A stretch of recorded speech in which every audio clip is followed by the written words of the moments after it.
風浪大作呢個象徵咗喺我哋現世生活之中，唔會乜嘢都一帆風順，事事如意，總係好多風風浪浪。但係面對呢一切嘅時候，我哋總係要有一份信心。點解要有呢份信心？因為我哋真係深信，不論喺任何嘅情況之下，主耶穌都係同我哋喺一齊。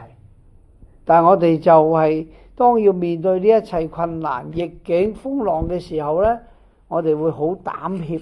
我哋膽怯嘅原因，因為我哋以為我哋自己可以面對處理呢一切，而忘記咗耶穌基督。